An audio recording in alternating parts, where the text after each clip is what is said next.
നമസ്കാരം, ഞാൻ മനോജ് നെടിയാക്കൽ. പുതിയൊരു വീഡിയോയിലേക്ക് എല്ലാവർക്കും സ്വാഗതം. ഇപ്പോൾ നമ്മൾ സർവ്വസാധാരണമായിട്ട് ഉപയോഗിക്കുന്ന ഒന്നാണ് പേപ്പർ കപ്പ്. അപ്പോൾ പേപ്പർ കപ്പ് ഉപയോഗിക്കുമ്പോഴുണ്ടാകുന്ന ദൂഷ്യഫലങ്ങളെക്കുറിച്ചാണ് ഇന്ന് ഞാൻ ഈ വീഡിയോയിലൂടെ പറയുന്നത്. കണ്ടാൽ പഞ്ചപാവം, പേപ്പർ കപ്പുകളും ആളത്ര ശരിയല്ല. ശരീരത്തിൽ എത്തിക്കുക മൈക്രോ പ്ലാസ്റ്റിക്. ലോകം കൂടുതൽ പരിസ്ഥിതി സൗഹൃദമായ തിരഞ്ഞെടുപ്പുകളിലേക്ക് നീങ്ങുമ്പോൾ പ്ലാസ്റ്റിക്കിന് പകരമായി പലതും ആളുകൾ ഉപയോഗിക്കാൻ തുടങ്ങി. അതിലൊന്നാണ് പ്ലാസ്റ്റിക്കിന് പകരമായി പേപ്പർ കപ്പുകളുടെ ഉപയോഗം.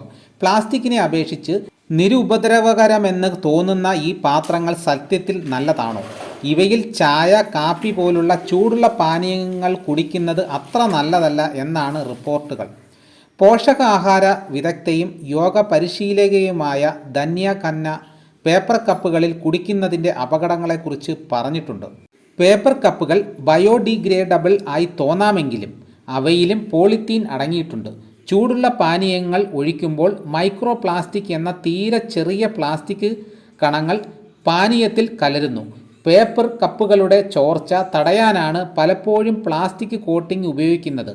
ഉയർന്ന താപനിലയിൽ ചൂട് ചെല്ലുമ്പോൾ പ്ലാസ്റ്റിക് ഉരുകുകയും മൈക്രോ പ്ലാസ്റ്റിക്, ബിസ്ഫെനോൾ പോലുള്ള രാസവസ്തുക്കൾ പുറത്തുവിടുകയും ഇത് ചൂടുള്ള പാനീയത്തിലേക്കും തുടർന്ന് മനുഷ്യ ശരീരത്തിലേക്കും പ്രവേശിക്കും.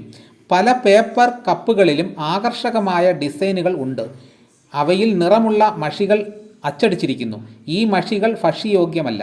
കപ്പ് ചൂടുമായി സമ്പർക്കം പുലർത്തുമ്പോൾ ഡൈയിൽ നിന്നുള്ള ദോഷകരമായ സംയുക്തങ്ങൾ പാനീയത്തിലേക്ക് ഒഴുകുന്നു. ഇതും ആരോഗ്യത്തിന് അപകടമാണ്.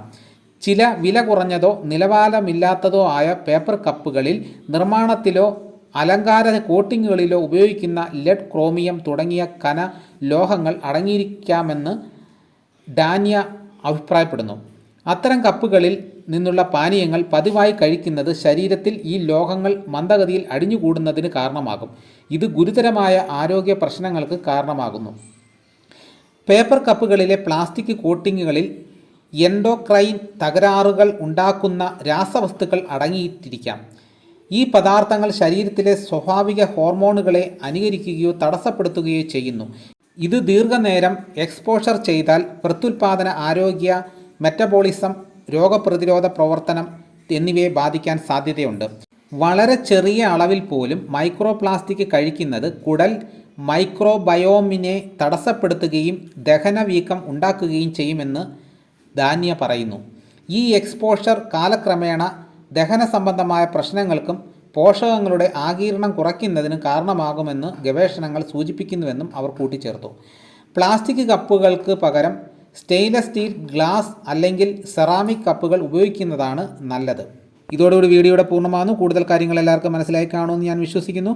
ഇതേപോലെയുള്ള വീഡിയോസ് നോട്ടിഫിക്കേഷനായി കിട്ടാൻ ചാനൽ സബ്സ്ക്രൈബ് ചെയ്യാത്തവർ ചാനൽ സബ്സ്ക്രൈബ് ചെയ്തു. എല്ലാവരും ലൈക്ക് ചെയ്ത് സപ്പോർട്ട് ചെയ്യണം. മറ്റൊരു വീഡിയോയുമായിട്ട് ഉടനെ എത്താം. എല്ലാവർക്കും എൻ്റെ നന്ദി.